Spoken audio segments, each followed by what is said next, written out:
두툼한 약봉지들을 손에 꼭 쥔 채 아무도 없는 단칸방에 불을 켠다. 약봉지들로 엉망이 되어 있는 바닥을 발로 이리저리 차내서 자리를 만들곤 털썩 주저앉았다. 오늘 타온 약봉지들을 눈앞에 지내려 본다. 아무리 생각해도 위장에 문제가 있는 것 같다. 어제 술을 마신 것도 아니건만 속이 너무나 쓰려왔다. 위험인가? 아니면 위궤양? 설마 위험?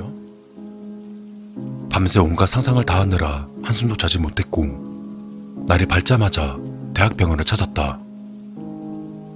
별다른 검사조차 하지 않은 채 의사는 단순한 위험이라고 말하며 커피를 많이 마시는 습관 때문에 생긴 흔한 증상이란다. 하지만 난 30년을 살면서 이런 적이 없었다며 억지로 고집을 피워댔다. 그러다 기어코 2번씩이나 내시경 검사를 받았다. 그래도 믿음이 가지 않는다. 자기 몸은 자신이 제일 잘한다고 하질 않았던가. 미칠 것 같다. 분명 큰 이상이 생긴 것이 틀림없을 것이다. 당장 또다시 내시경 검사를 받아야 할 것 같다. 방바닥에 던져두었던 잠바를 급하게 옮겨쥐곤 문을 열었다. 어느새 밖에는 어두워져 있었다. 지금 시간은 응급실 밖에 갈 수 없는 시간. 응급실은 멀쩡하게 들어오는 사람에게 내시경을 해줄 것 같진 않았다. 분명 아침 진료 시간에 다시 오라고 할 것이다. 열었던 문을 다시 닫으며 방 안으로 들어와서는 넓지도 않은 방을 이리저리 걸어다닌다. 난 초조하다. 내일 병원 갔을 때 의사가 왜 조금 더 일찍 오지 않았냐며 한숨을 쉬면 어떡하나? 병은 원래 초기에 발견해서 치료하는 게 제일 중요하다고 하던데. 손톱을 물어뜯는다. 초조하면 손톱을 물어뜯는 습관 때문에 손톱은 이미 톱날처럼 바뀌어 있다. 톱날에 찢긴 입술에서 피가 난다. 도저히 진정이 되지 않아서 담배를 꺼내 물었다. 깊게 한 모금 빨아들이자 조금 나아지는 것 같다. 2번째 모금을 빨아들이는데 목에 무언가 걸리는 이질감이 느껴진다. 담배를 너무 많이 피워 목이 부었나 보다. 커피를 마시면 괜찮을 것 같다. 찬장 구석에 처박혀 있는 스틱 커피를 꺼내서는 뜨거운 물에 커피를 녹여 한 모금 마셨다. 이상하다. 커피를 마시는데도 목에서 느껴지는 이질감은 여전하다. 그러다 문득 예전에 흡연 관련 다큐멘터리를 봤던 기억이 났다. 화면 속 그 남자는 후두함으로 목에 구멍을 뚫는 수술을 했음에도 불구하고 담배를 피고 있었다. 잠깐만, 후두함? 그래, 맞다. 난 15년 동안 하루에 담배를 2갑씩 태워대는 꼴초였다. 갑자기 식은땀이 흐르고 가슴이 철렁 내려앉는 것 같다. 인터넷 창을 열고 후두함을 검색했다. 후두함의 초기 증상은 목소리가 변하고 목에서 쉰 소리가 난다고 한다. 혹이 만져지기도 하는데 혹이 만져진다면 빠른 진단이 필요하다고 적혀있다. 목소리. 그래, 목소리가 변한 것 같다. 쉰 소리도 나는 것 같다. 떨리는 손으로 목을 더듬어 본다. 혹이 있는 것 같다. 가슴이 두근거린다. 손톱을 물어뜯는다. 톱으로 변했던 손톱이 부러진다. 위암도 모자라 후두암이라니. 시계를 봤다. 하지만 아침이 되려면 한참이나 있어야 한다. 1분 1초가 엇겁의 시간에 되어 흐른다. 빠른 진단. 인터넷 창에서 봤던 문구가 떠올랐다.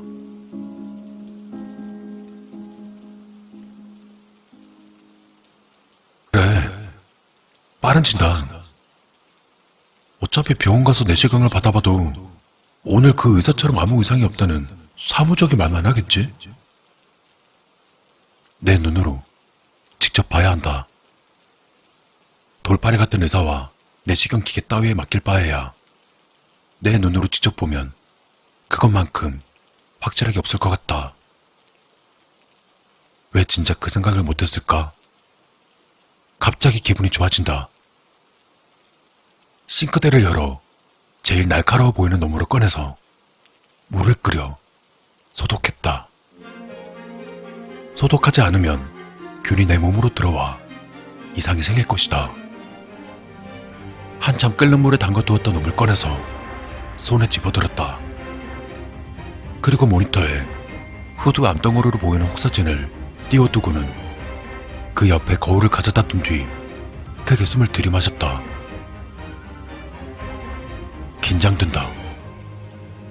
아니, 설레인다. 내 목에서 만져지는 혹은 저 사진처럼 생긴 것만 아니면 난 후두함이 아닌 것이다. 난 떨리는 손으로 가죽을 잡고 지그시 눌린다. 아프다. 하지만 혹시 저 사진 속의 것과 같으면 어쩌지? 라는 걱정이 더 크다. 거의 다 됐다. 숨을 쉴 때마다 빨간 거품이 흘러나온다. 그러다 손에 힘이 빠져서 그놈을 놓쳐버린다. 앉은 자세 그대로 뒤로 쓰러진다. 하지만 얼굴은 기쁘다. 그 사진 속의 것과 내 것은 틀렸기 때문이다. 콜록대면서도 웃으며 생각했다. 내가 만진 혹 같은 것은 아마도 성대였나 보다. 마음이 편안해진다. 그리고 내 눈도 서서히 감겨온다.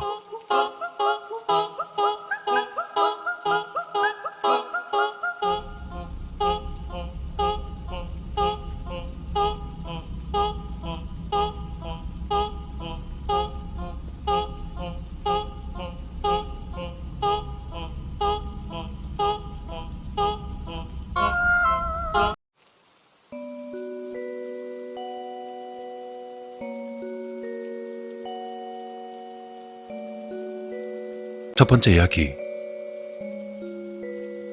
17번째 생일 선물을 받았다. 부모님의 맞벌이 때문에 혼자 있는 시간이 많은 나를 위해서 아빠는 나에게 함께 놀 수 있는 친구라며 곰인형을 선물해 주었다. 요즘 여고생에게 곰인형이라 상당한 시대착오적 발상이 아닌가 하는 그런 생각이 들지만 부모님의 애정에 담긴 선물이기 때문에 기쁘게 받아들이기로 했다. 그리고 수제작 한 것 같은 예쁜 곰인형이 제법 마음에 들기도 했다. 하지만 그 마음은 그리 오래가지 못했다. 처음 인형이 이상하다고 생각한 것은 2주 정도 지났을 무렵이었다. 언제나 베개 위에 올려놓은 그 곰인형이 살짝 돌아간 느낌이 들었다. 기분 탓으로 생각했지만 시간이 지날수록 점점 확신이 들었다. 침대 위에 있던 인형이 의자 위나 책상 위로 올라가선 내 쪽을 보고 있거나 눕혀놓은 인형이 옷장 쪽을 보고 앉아있기도 했다.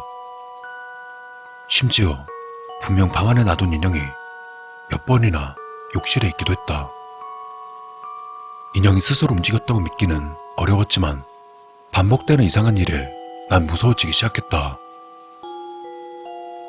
상자에 담아 옷장 속에 넣어둔 다음날 인형이 침대 위로 올라와 있을 때는 집이 떠나가라 소리를 지르기도 했다. 부모님께 말씀드려봐야 믿지도 않으실 테고 부모님의 선물을 버릴 수도 없었기 때문에 내가 할 수 있는 일이라고는 인형을 최대한 안 보이는 곳으로 치워놓는 것뿐이었다. 허나 인형은 언제나 보란 듯이 나와 있었다. 그렇던 어느 날 학교 점심시간에 핸드폰을 보다가 뉴스 기사 하나가 눈에 들어왔다. 모텔의 도철과 도청에 대한 뉴스였는데 중요한 것은 그것이 아니었다. 소형 카메라와 도청기, 그 곰인형. 왠지 크기에 비해 조금 무거웠다. 그거라면 우리 집 비밀번호를 알아낼 수도 있을 것이고 집에 들어와서는 인형을 옮길 수도 있을 것이다. 그런 생각이 들자 더 이상 수업이나 듣고 있을 수 없었다. 조퇴하고 집으로 달려가서는 인형의 배를 갈랐다. 작은 기계 3개가 나왔다. 카메라와 도청기, 다른 하나는 GPS 같았다. 아빠는 실수로 이상한 물건을 사오신 것 같다. 경찰에 신고하기 위해 밖으로 나가려는데 뒤쪽에 있던 옷장문이 스르르 열리고 있었다. 오늘은 예정보다 일찍 들어온 날이었다.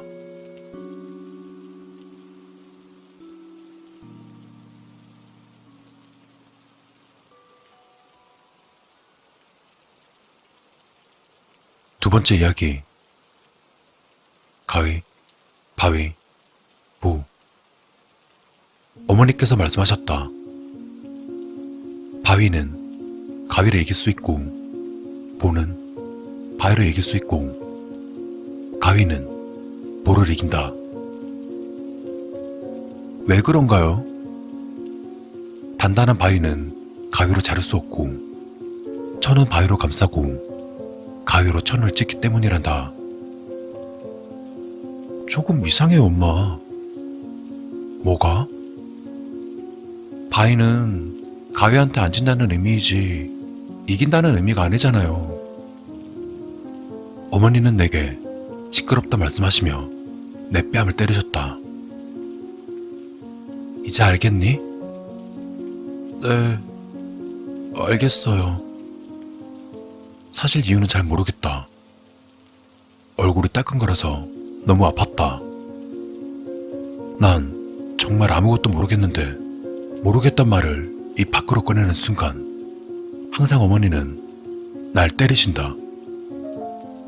어머니의 목소리가 커지는 이유는 사실 아버지가 매번 져주셨기 때문이다. 아버지가 말씀하셨다. 규칙을 자주 어기는 사람과는 다른 게임이 있다고. 어머니가 규칙을 계속 어기신단다. 이제 더는 참지 못하시겠단다. 너무나도 큰 규칙을 어기셨단다. 무슨 규칙을 어기셨나요? 그런 게 있단다.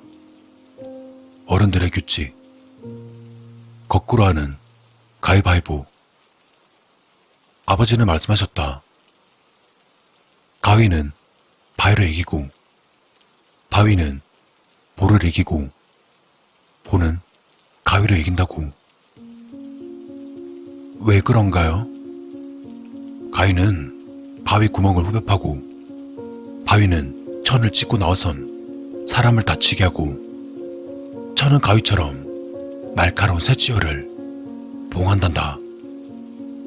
이해가 되니? 네, 아빠. 어머니의 설명보다는 뭔가 이해가 쉬웠다. 아버지는 말씀하셨다. 지금껏 일생을 엄마가 원하는 대로 가위바위보를 하는데 일부러 져주었단다. 그런데 내 동생이 생기자 이제 자기 방식대로 하시겠단다. 아버지, 동생이 생긴 건 좋은 일 아닌가요? 아들아, 너의 동생은 너와 아비가 다르단다. 그게 무슨 뜻이에요? 아들아, 이 다음에 너가 나이가 들면 그때 알게 될 거야. 난 어리둥절했다. 이제 아버지는 거꾸로 하는 가위바위보를 하시겠단다. 가위는 어머니의 가슴을 후벼파고 바위는 어머니의 뒤통수로 때리고 보자기로 어머니 얼굴을 가려 숨통을 끊었다. 가위바위보. 거꾸로면 보, 바위, 가위 이렇게가 아닌가요? 아니야. 따로 있어. 가위바위보? 아니면 보, 바위, 가위? 거꾸로 하는 가위바위보? 아, 거꾸로 하는 가위바위보. 어머니께선 마지막까지 자기가 이긴 줄로 아셨다. 어머니의 손은 천천히 가위, 바위, 보의 모양대로 되었다. 이제서야 이해가 되었다.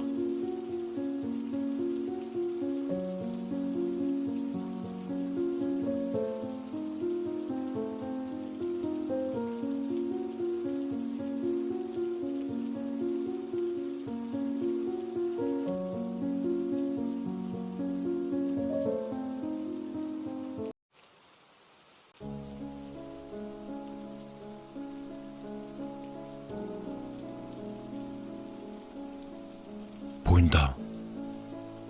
죽기 전에 한 번 더 보게 되는구나. 그런데 왜? 자신의 주어진 삶에 만족하며 살 수 있는 사람이 세상에 얼마나 될까? 돈을 쓰고 써도 마를 일 없는 재벌 총수.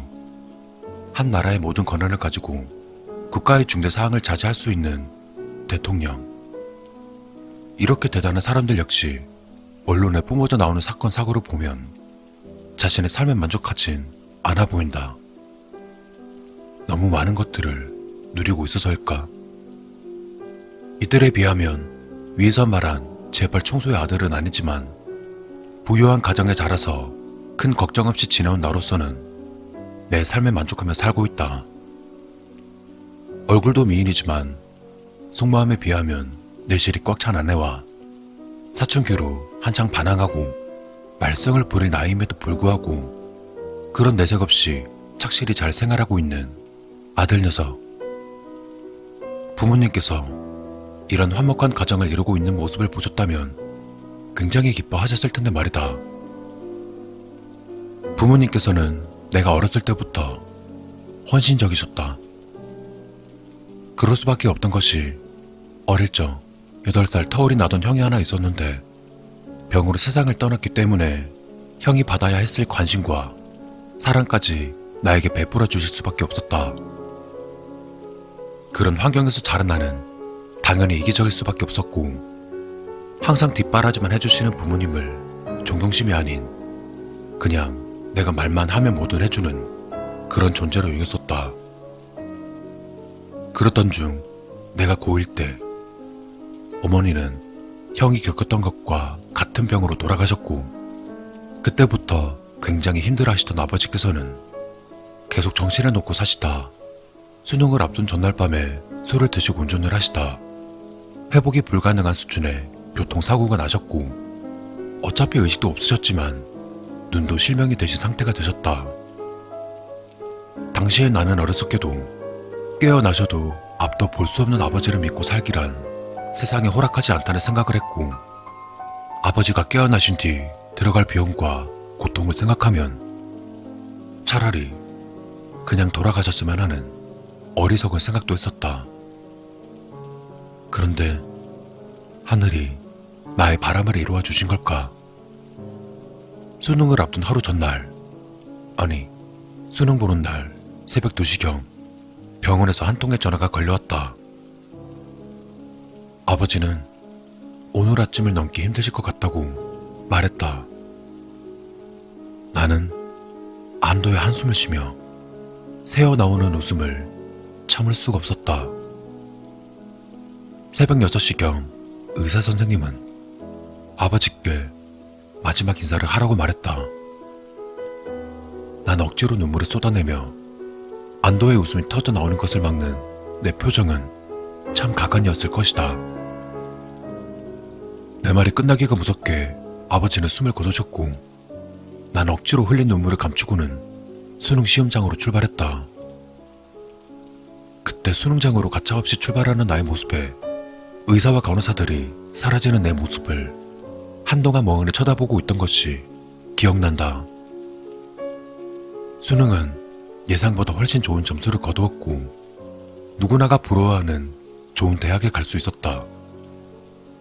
또한 부모님께서 모아두신 재산을 바탕으로 인생은 걸림돌 없이 지금까지 잘 풀려가고 있지만 생각해보면 철없던 그때 행동들이 많이 후회스럽기만 하다.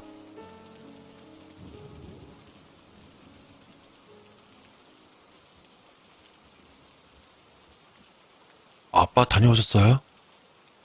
그래. 저녁은 먹었니? 네. 전 그럼 방에 들어가서 공부 좀 할게요. 나를 닮았다면 지금쯤 한창 철없을 나이인데 저 녀석은 분명 엄마를 닮은 것이 틀림없는 것 같다.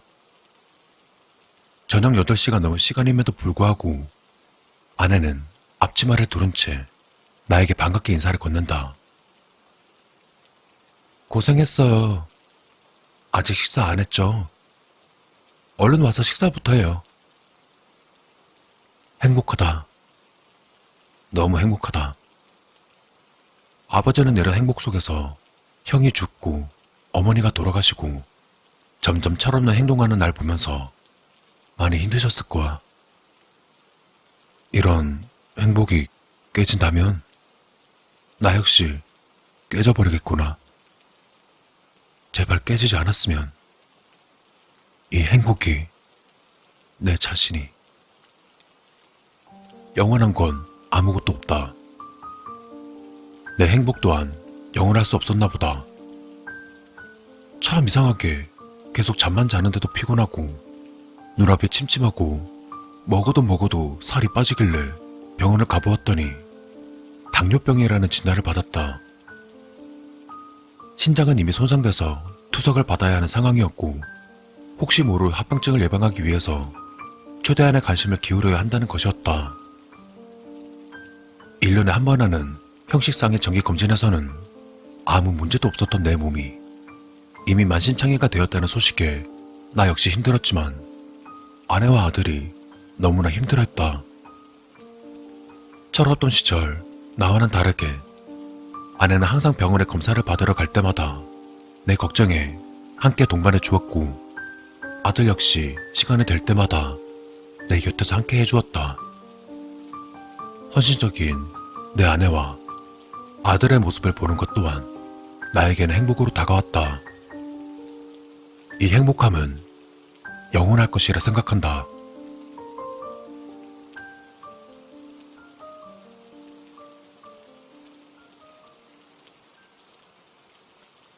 당뇨성 망막증입니다. 최악에는 완전히 시력을 잃으실 수도 있습니다. 굉장히 단단한 무언가로 머리를 세게 후려맞은 느낌에 한동안 정신을 차릴 수가 없었다. 청천벽력 같은 의사 선생님의 말에 아내는 옆에서 입을 막은 채 흐느끼고 있는데 흐느끼는 아내를 위로해 줄 수가 없었다. 제일 울고 싶은 건 난데 위로받고 싶은 건 나인데 무너져 내리는 정신을 다시 고쳐잡고 난 아내를 위로했다. 괜찮아. 최악의 경우라고 말씀하시잖아. 아무 일 없을 거야. 아니, 아무 일 없어. 절대로 그럴 일 없어. 아내를 부축해 집으로 데려온 뒤 정리하지 못한 업무 때문에 난 다시 회사에 나가봐야 했다. 실명을 하든 내일 당장 죽든 아내와 아들을 위해서 무언가를 해주어야 했고 내가 현재 가장으로서 그들에게 해줄 수 있는 것은 한 푼이라도 더 벌어야 하는 것이었기 때문에. 다녀오셨어요? 아내가 아들에게 최애가 경우로 이야기한 듯하다. 집에 들어온 내게 퉁퉁 부은 눈으로 아들이 인사를 건넨다. 그래, 저녁은 먹었니? 네, 전 공부하러 들어가 볼게요. 그래.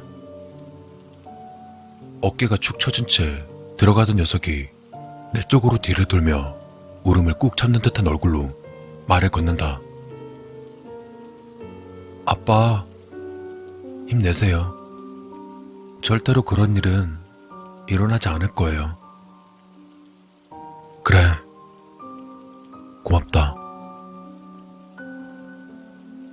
그래, 눈이 멀어도 상관없다. 사랑스러운 아내와 아들만 내 곁에 있어준다면 영원히 행복할 수 있어.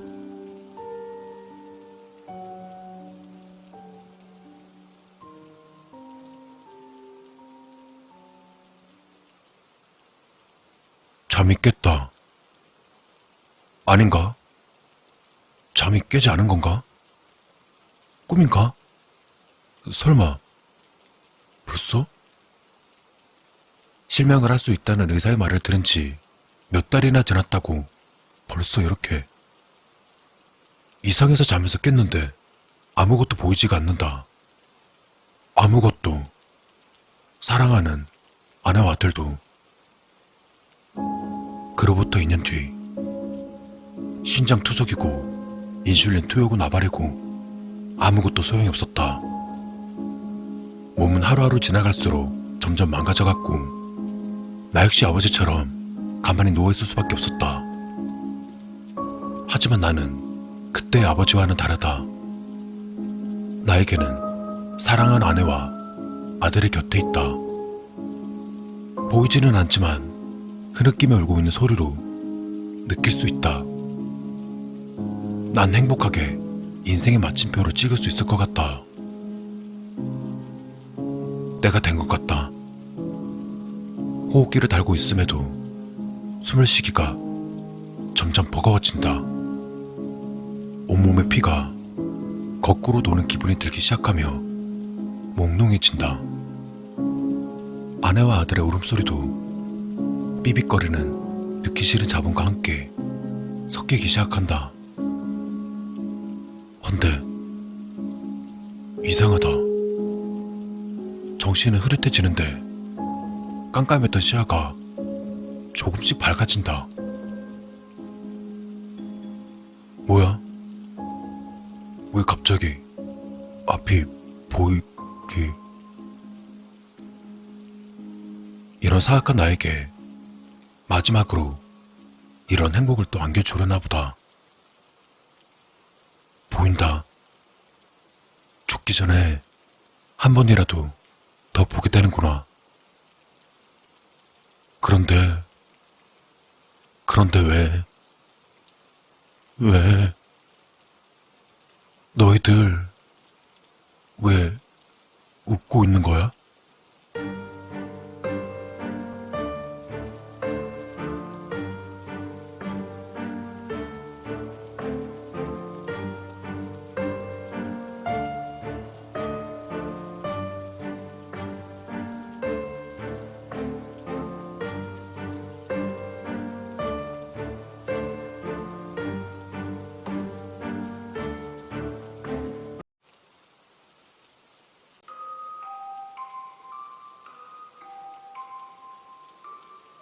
세상이 금방이라도 무너질 것처럼 폭풍이 쏟아지고 있었다. 하늘이 무너져 내리는 천둥소리와 함께 번뜩이는 번개가 내리친다. 난 자리에서 일어나 부엌으로 향했다. 냉장고 문을 열자 어제 먹다 남은 콜라병이 바닥으로 떨어져 있다. 아직 있다. 숨이 멎을 듯한 호흡을 겨우 가다듬고 나서야 난 확신할 수 있었다. 아니, 본능적으로 알 수 있었다. 집 안에 불청객이 있음을.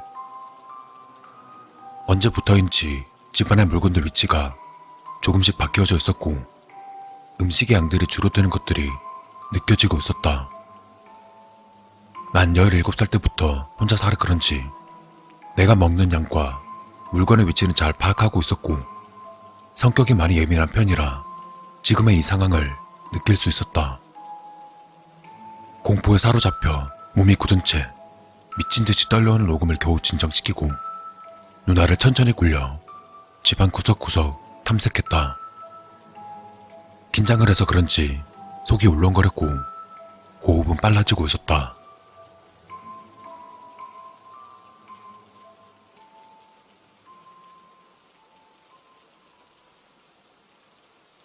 이게 다행인 건지 불행인 건지 난 용기를 내서 집안을 조심스럽게 살펴보았지만 누구도 보이지 않았고 흔적 또한 찾을 수 없었다. 육안으로 봤을 땐 더 이상 불청객 흔적은 찾아볼 수 없었다. 하지만 여전히 집안의 물건들은 미세하게 바뀌어져 갔고 바닥엔 정체 모를 긴 머리카락이 눈에 띄게 발견되었으며 불면증 때문에 한숨도 잘 수 없었다. 집에 있으면 누군가가 날 쳐다보는 듯한 느낌이 들어 예민함은 극에 달하게 되었고 급기야 난 경찰의 도움을 요청했다. 아니, 피해 입은 증거가 없으시면 저희가 도와드릴 수 있는 방법이 없습니다. 죄송합니다. 어느 정도 예상했지만 너무 뻔한 대답이었다. 순간 좋은 방법이 떠올랐다. 집에 CCTV를 설치하면 어떨까라는 그런 생각이 떠올랐다. 내가 집을 비우는 시간에 불청객이 있다면 분명 CCTV에 찍힐 테니까. 사설업체에 의뢰해서 집안에 CCTV를 설치하고자 말하였고 업체에서는 날 이상하게 생각했지만 이내 설치해 주었다. 안방과 거실, 화장실에 CCTV를 설치했다. 그리고 다음날 난 출근 후 녹화된 CCTV 녹화물을 확인했다. 아무것도 찍히지 않았다. 만약 불청객이 있더라면 내가 출근하는 시간에 어떠한 경로를 통해서 들어오는지 아니면 어디에 숨어 있다가 나오는지가 찍혀야 했다. 내심 다행이라고 생각했던 찰나였다. 헌데 녹화 내용을 보던 난 커다란 충격에 한동안 정신을 차릴 수 없었다. 새벽 2시 30분을 가리키던 영상 화면에서 침대에 누워있던 내가 강시처럼 자리에서 벌떡 일어나 부엌으로 걸어간다. 그러더니 냉장고 문을 열었고 음식을 아주 자연스럽게 먹기 시작한다. 또 화장실로 가는 모습 등 전혀 예상하지 못했던 내 모습이 고스란히 찍혀 있었다.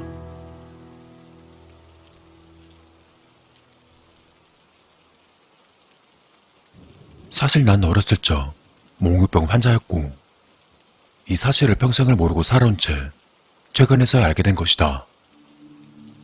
부모님과 지낼 땐 괜찮았지만 혼자 살고부터 병을 얻게 된 것 같았다. 난 곧장 병원으로 가서는 CCTV 내용을 의사에게 보여주었고 이내 의사의 표정에 그늘이 졌다. 당장 치료를 해야 될 만큼 매우 심각합니다.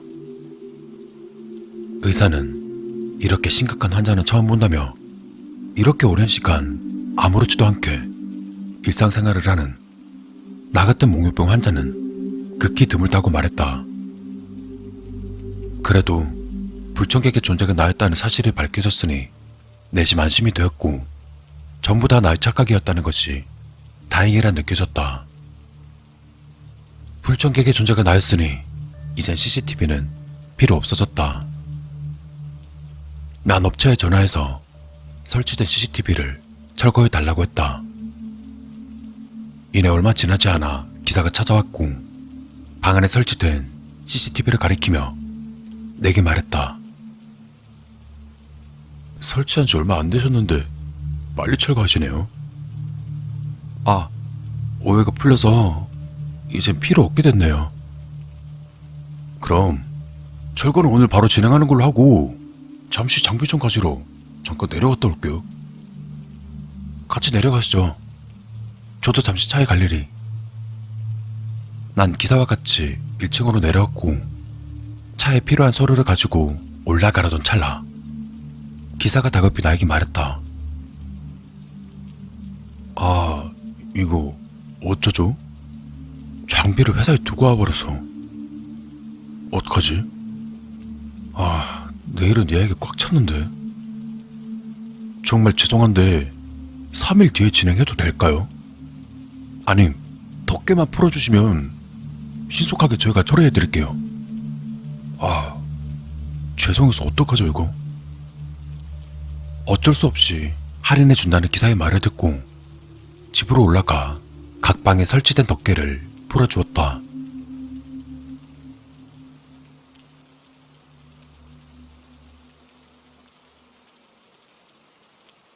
다음날 밤, 며칠째 하늘은 구멍이라도 난 듯 비와 돌풍이 몰아쳤고 천둥을 동반한 번쩍이는 번개가 안방을 환하게 비추었다. CCTV에 연결된 노트북을 해제하려 노트북을 켰다. 녹화된 새로운 영상이 있습니다. 확인하시겠습니까? 난 확인 버튼을 눌렀다. 난 꿈인가 싶어 두 눈을 수차례 비볐다. 영상은 계속 흘러가고 있었다. 뭐야? 내 머리는 얼른 도망가라고 지시하고 있었지만 어떻게 해야 할지 도무지 방법이 떠오르지 않았다. 순간 소리를 지르고 싶었지만 몸을 지배하는 공포가 내 두 손으로 입을 틀어 막았고 몸을 움직일 수 없었다. 노트북 화면에 이물질이 묻은 거라 생각해 노트북을 미친 듯이 닦아보았지만 소용없었다. 영상엔 몽유병인 내가 보커로 가서는 음식을 먹고 얼마 지나지 않아 침대 밑에서 검은 형체가 역동적인 모습으로 기어 올라왔다. 검은 형체는 누워있는 내 옆에서 그 어떠한 움직임도 없이 가만히 있었다. 그때였다.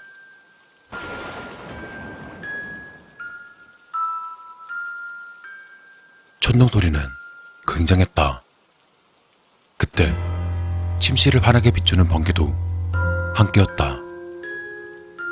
그리고 난 봐서는 안 될 그 모습을 보고야 말았다. 너무나 기괴할 정도로 이 꼬리가 올라간 채 한참이나 나령시하고 있었다. 그 어떠한 움직임도 없이 말이다. 그러다 얼마나 지났을까? 갑자기 그것은 다시 침대 밑으로 엄청난 속도로 기어 들어갔다. 머릿속이 하얘졌다. 그렇다. 그건 지금 내 밑에 있었고 그것이 자신의 존재를 들켰다는 그 사실을 알기 전에 여기서 빠져나가야만 했다. 미친 듯 떨리는 입술을 겨우 진정시키고는 휴대폰을 켜 전화가 걸려온 척을 했다.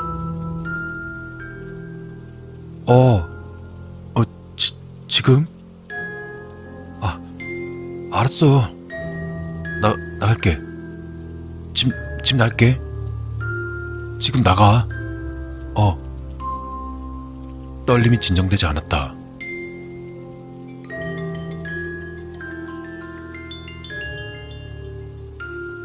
그때 휴대폰 벨소리가 울렸고 내 심장이 미친 듯이 요동쳤다. 금방이라도 심장이 터질 것만 같았다. 얼마나 지났을까?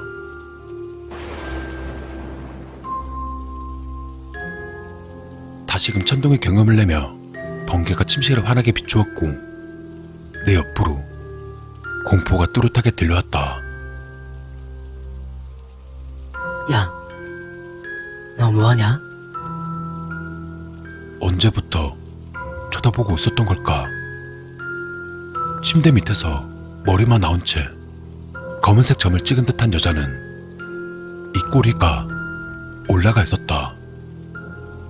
그리고 그녀의 손에 들려있는 것은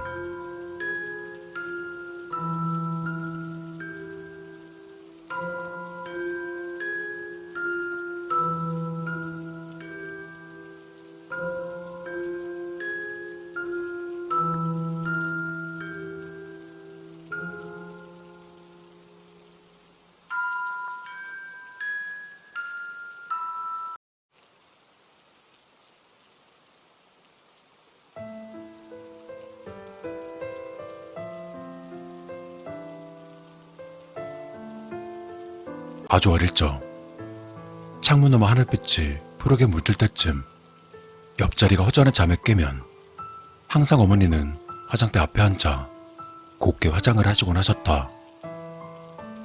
짙고 눈부신 햇빛이 내리쬐면 비로소 아침이 시작되었다. 말로 형용할 수 없는 종이 냄새를 통틀어 마치 쉰내라고 표현한다면 딱 적절한 듯한 우리 집 냄새.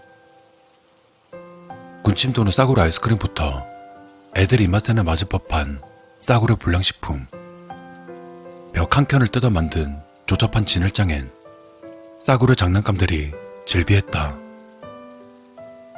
어머니는 잡상인에게 속아 괜히 팔리지도 않는 장난감을 들었다며 한탄했다. 몇천 원씩 하는 비싼 장난감을 군것질거리 몇 개 집어가는 꼬마들이 살 일은 거의 없었다.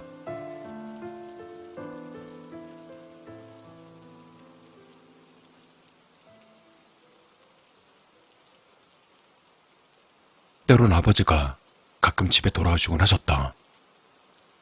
매번 얼굴이 딴 사람으로 착각할 정도로 바뀌었고, 내 기억으론 당시 초등학교 1학년 남짓한 나는 아버지가 무서워서 엄마 찌맛자락에 매달렸다 잡혀 복날 개잡듯 두들겨 맞곤 했었다. 아버지의 모습은 당시 내겐 공포의 대상이었다. 깊게 패인 눈은 빨갛게 충혈되었고 얼어붙은 동태마냥 생기라곤 찾아볼 수 없었다. 그런 눈을 독사같이 뜨고서 득달같이 달려들 적이면 난 기겁해 뒷걸음질 치며 도망가곤 했는데, 아버지 입장에선 기껏 낳아놓은 아들 녀석이 지 애비도 못 알아본다고 착각해 화가 찌밀어 오른 모양이다. 항상 좌절과 고통에 뒤따르는 암울한 운명을 타고난 것이다. 날씨가 우중충하다거나 조금의 스트레스를 받는다 싶은 날이면 무의식 중 잠재되어 있던 기억들이 다시금 꿈에서 되살아나는데, 꿈에서조차 난 아버지의 구두발에 차여 추풍 낙엽처럼 나가 떨어지는 그런 어린애일 뿐이었다. 목을 조르는 아버지를 향해서 화장대에 놓인 어머니 화장품 하나 집어 수없이 머리를 내리찍어도 아버진 눈 한번 꿈쩍하지 않았다. 항상 그런 것처럼 가쁜 숨을 몰아쉬며 잠에서 깨면 꿈이란 사실에 감사하다. 어릴 적 겪어왔던 아버지에 대한 폭력의 잔상은 몇 년이 지나도록 날 괴롭혔지만, 곧이어 그 어떤 것에서도 감정을 느낄 수 없는 무감각한 사람으로 나를 견고히 단련시켜왔다. 곤히 잠들어 있는 만삭의 아내에게 욕설을 퍼붓고도 아무렇지 않을 정도로 가뜩이나 지긋지긋하게 살맛 안 나는 삶. 내 아내의 뱃속에 잠든 아이가 사라져버리라 밤마다 기도해도 태어날 아기에게 조금의 미안함도 느끼지 않을 정도로. 아버지는 항상 집에 오는 날이면 나처럼 살지마 라는 말을 입에 달며 잠든 내 머리채를 부여잡곤 가방 속에 쑤셔 넣으며 윽박지르며 말리는 어머니에게 발길질하던 아버지는 어쩌면 의도치 않게 또 다른 자신을 만들어 갔는지도 모른다. 부전자전이란 말이 있다. 지금의 내 모습은 소시적 아버지의 모습과 흡사하다. 모습뿐만 아니라 생활까지 말이다.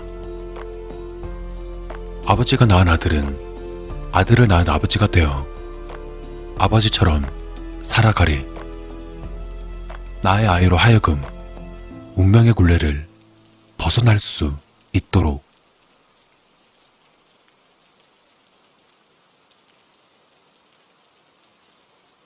11월 3일, 아이를 위해서 떠날 날이 밝아올랐다. 짙은 먹구름을 뚫고 다시금 커튼을 지라치는 한 줄기 햇볕은 마냥 힘없어 보이기도 했다.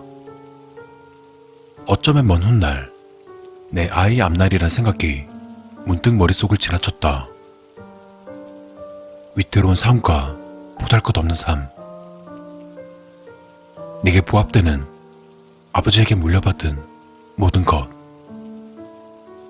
오늘로써 끝이다. 죽기 살기로 모은 모든 돈을 옷장 속 아내의 외투 안주머니 깊숙이 넣어둔다. 그리고는 집을 나섰다.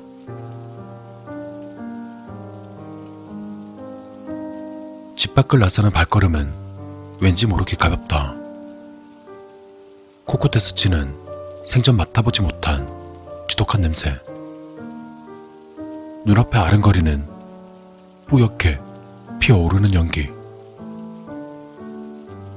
마지막으로 잠든 아내에게 입맞춤도 하고 두둑하진 않지만 적잖은 미천까지 남겨두었다. 아이를 위해 헌신적이고 상냥한 아버지가 될 수 없기 때문에 내가 선택한 길이다.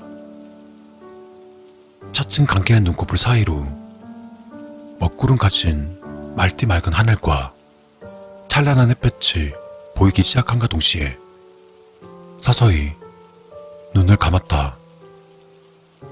아버지의 이름으로 내 아내와 내 아이를 위하여.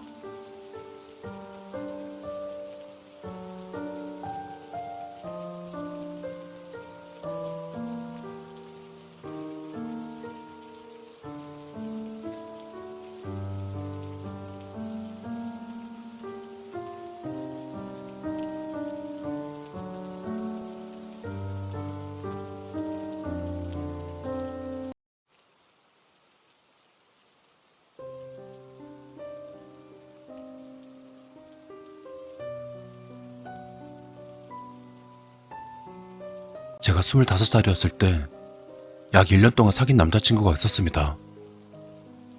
우린 꽤 사이가 좋은 커플이었죠. 그러다 어느 날 남자친구네 가족을 소개받게 되었습니다. 그리고 저는 그곳에서 놀라운 경험을 하고 만 것입니다. 남자친구의 고향은 시골이라 고속도로를 타고 차로 3시간 정도 만에 도착했습니다. 그런데 제가 남자친구네 가족들과 처음 만났을 때 남자친구의 태도가 갑자기 바뀌어서 깜짝 놀랐습니다.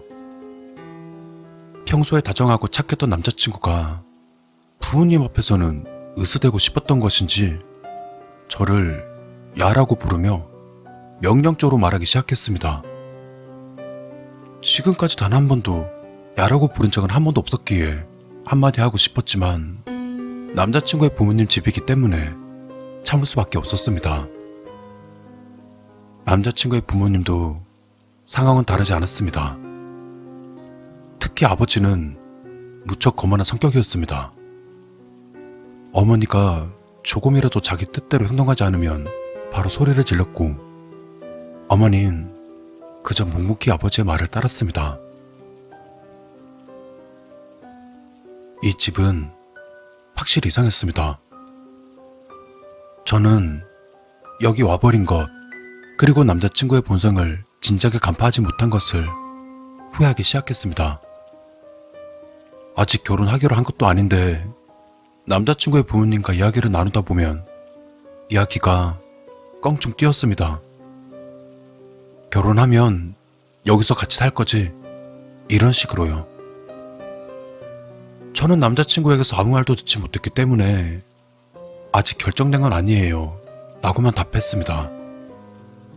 그러자 남자친구의 부모님이 갑자기 화난 얼굴로 소리쳤습니다. 우리 아들이랑 결혼하고 싶으면 이 집에서 사는 게 당연하지. 저는 남자친구에게 도움을 요청했지만 남자친구는 도리어 당연하다는 듯 부모님의 의견에 동의할 뿐이었습니다. 전 남자친구와 결혼할 생각은 눈꽃만큼도 없어졌고 헤어질 생각까지 하던 저를 놔둔 채 그들의 이야기는 그들의 마음대로 그들의 멋대로 진행됐습니다. 급기야 남자친구의 친척들에게도 소개해주고 결혼식 날짜를 잡겠다는 이야기까지 나오자 큰일 났다는 생각이 들었습니다. 겨우 남자친구와 단둘이 되었을 때 저는 넌지시 말했습니다. 미안해.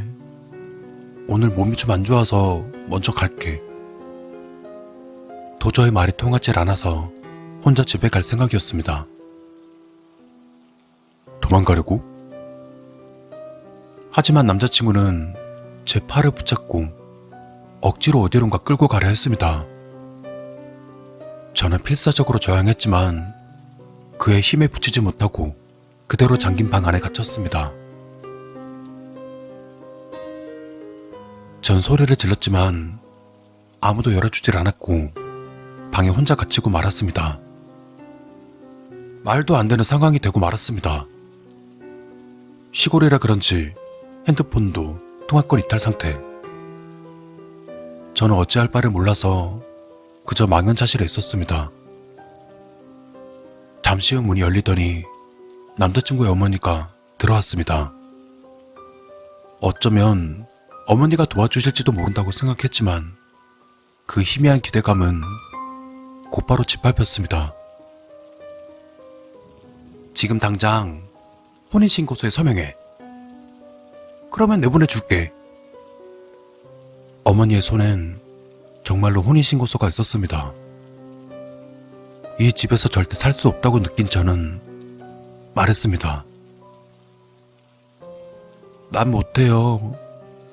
결혼 안 한다고요. 그러자 어머니는 다그쳤습니다. 네가 그런다고 도망칠 수 있을 것 같아? 서명하면 제 인생은 끝나겠죠. 그러다 완강히 거부한 끝에 이내 포기하셨는지 방을 나가 다시 문을 잠갔습니다. 한밤중에 어떻게든 도망치기 위해 저는 방을 뒤졌습니다. 그러자 가구 뒤에 창문이 하나 있었습니다. 전 필사적으로 가구를 옮겨 겨우 탈출에 성공했습니다. 밤새도록 걸어서 무사히 역까지 도착할 수 있었죠.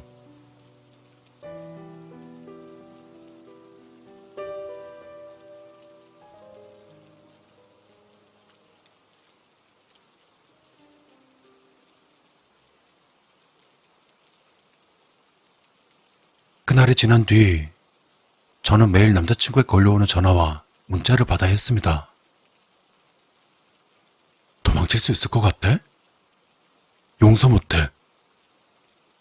그 내용은 이미 협박 수준이었습니다.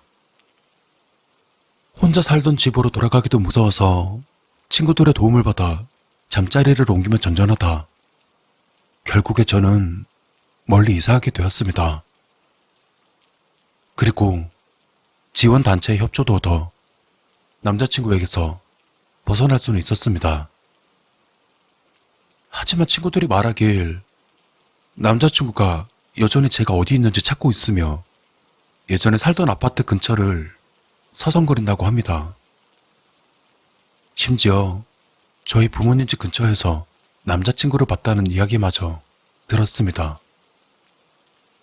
가족들도 제게 멀리 도망가라고 충고해 주었습니다. 아직도 저는 언젠간 그가 절 찾아낼지도 모른다는 두려움을 안고 살고 있습니다.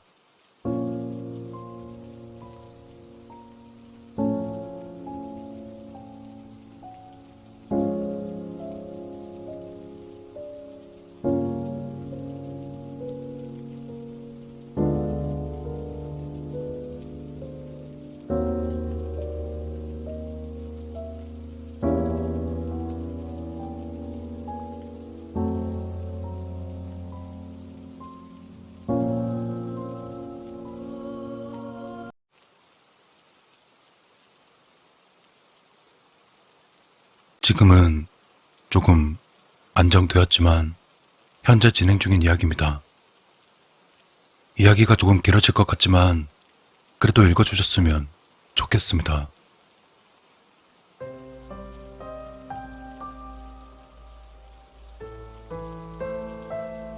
전 과거 아이를 낙태시킨 적이 있습니다. 2번씩이나 말이죠. 첫 번째는 어렸던 17살 때 피임에 실패했던 탓이었습니다. 두 번째는 23살 때였습니다.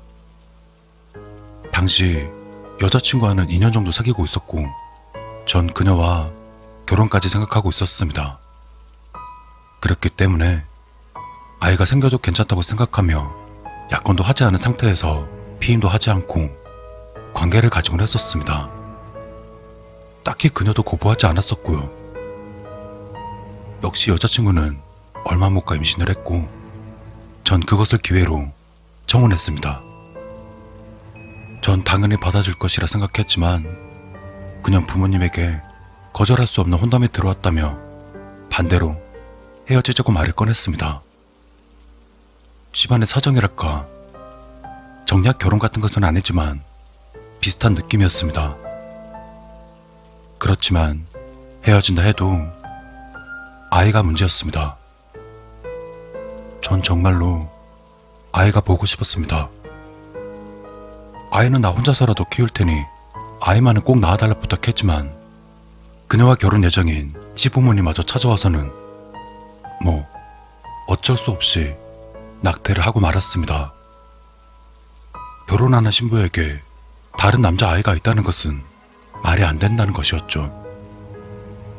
솔직히 말씀드리면 처음 낙태를 시킨 17살 때는 아무 생각이 없었습니다. 오히려 짜증나고 귀찮다는 생각뿐이었죠.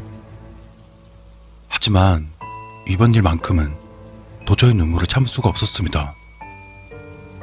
그리고 그 후로부터 제 몸 상태는 점점 이상해지기 시작했습니다. 어깨가 무거워지고 식욕이 줄어들었습니다. 자다가도 가위에 자주 눌렸었고 그 탓에 매일 피곤한 날들을 보내야만 했죠. 혹시 몸에 어떤 이상이 생긴 걸까 라는 생각에 병원을 찾아가 봤었지만 원인 불명이라는 말뿐이었습니다. 전 타격이 큰 일을 겪은 탓이라 생각하고 있었습니다. 시간이 지나면 금방 나을 수 있는 그런 거 말입니다. 하지만 몸 상태는 날이 갈수록 나빠져만 갔습니다. 끝내 정신과 치료까지 받게 되었지만 별 차도가 없어서 전 하던 일마저 그만두게 되었습니다. 그리고 요양을 위해 친가로 돌아가서 부모님께 간병을 받기로 했습니다. 그런데 몸 상태는 여전히 좋아질 기미가 보이지 않았습니다. 68kg였던 몸무게는 2달 만에 52kg까지 빠져버렸습니다. 전국을 떠돌며 유명하다고 소문난 여러 병원을 다녔지만 그 누구도 제가 왜 이러는지 찾을 수 없었습니다. 그렇게 며칠쯤 시간이 지나고 전 조상의 제삿날에 참여하게 되었습니다. 친척들은 모두 제 모습을 보고 놀라면서 걱정해 주었습니다. 그렇게 제사가 끝내고 돌아가려는데 이모님 한 분이 제게 용한 무당을 소개시켜 주겠다고 말했죠. 저는 무슨 소리인가 싶었지만 혹시라도 나을 가능성이 있을지도 모른다는 생각에 그 무당분 소개를 부탁했습니다.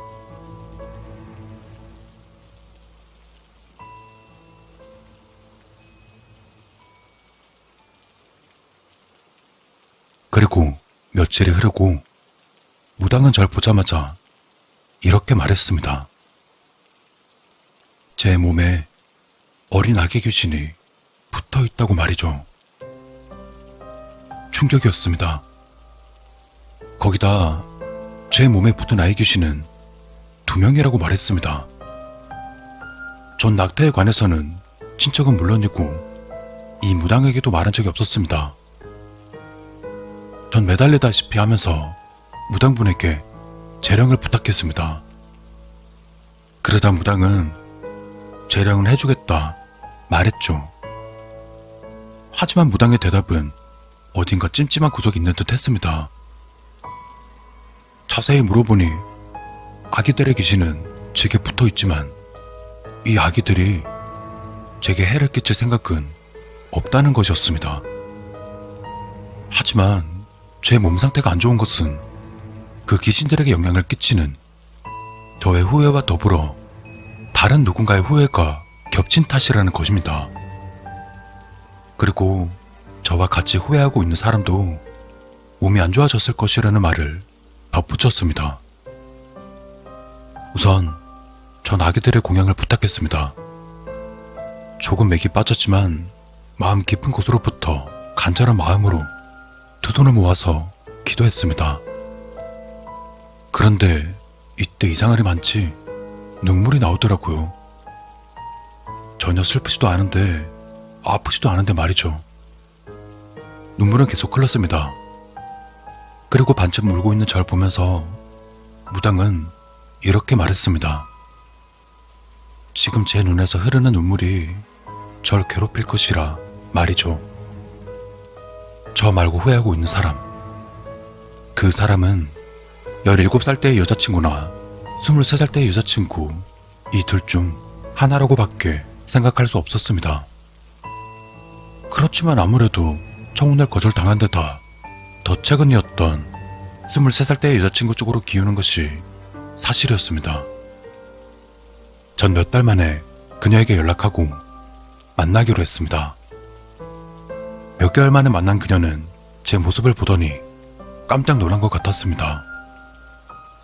전 그녀에게 무당이 한 이야기를 전해주면서 혹시 마음에 집히는 것이 없는지 물어봤습니다.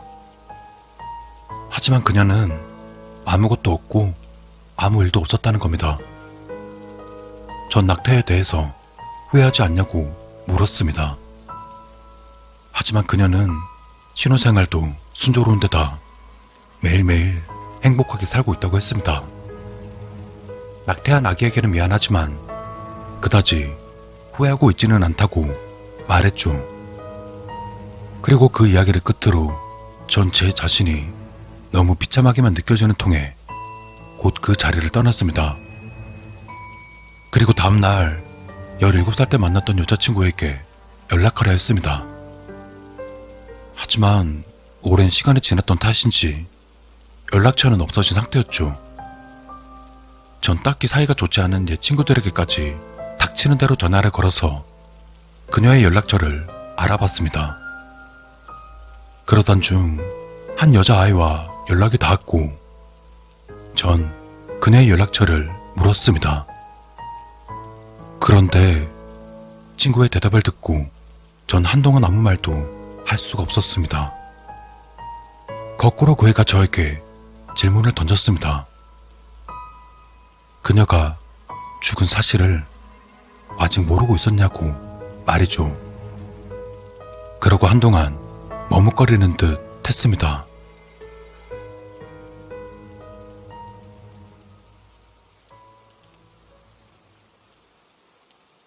그 친구에게 들은 이야기는 정말 믿을 수 없는 이야기였습니다. 전 그녀가 낙태한 뒤 그녀가 태어날 하기도 전에 이별을 고했습니다. 그닥 좋아하지 않았던 데다 임신으로 마음고생이 심했고 마침 제가 좋다는 다른 여자가 있었던 것입니다. 지금 생각하면 아무리 철없던 시절이라도 제 자신이 너무 한심하게 느껴집니다. 그녀는 그 낙태의 후유증 때문인지 아니면 다른 이유 때문인지는 모르겠지만 그녀는 낙태 후 한 달 뒤 세상을 떠났다는 것입니다. 도저히 믿을 수 없는 이야기였습니다. 역시 직접 찾아가 봐야겠다는 생각에 전 그녀의 부모님 연락처를 받아냈습니다. 그렇게 저는 그녀의 부모님을 만나게 되었습니다. 그녀의 부모님이 해주신 이야기로는 친구에게 들었던 이야기 그대로였습니다. 이미 오랜 시간이 흐른 뒤 전 두 분 앞에서 무릎 꿇고 사죄했습니다. 아버님은 아무 말씀도 안 하셨지만 어머님은 이렇게 말하셨습니다.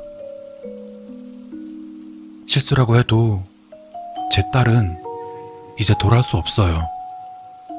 법적으론 당신에겐 죄가 없겠죠. 그래요. 사실 맞아요. 전 딸을 죽인 건 당신이라고 생각해요. 평생 후회하면서 그렇게 사세요. 제 몸에 흐르는 피가 모두 빠져나가는 것 같은 기분이었습니다.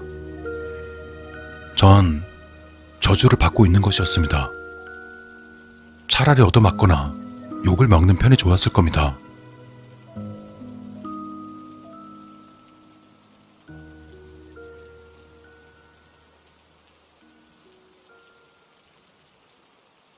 몸의 이상은 지금도 계속되고 있습니다. 아니, 지금은 오히려 더 심해지고 있습니다. 그녀의 부모님을 만난 뒤로부터 전 매일 밤 강렬한 악몽을 꾸고 있습니다. 피투성이 방에서 큰 소리로 울부짖는 중년 여성의 목소리. 아마도 그녀의 어머니겠죠.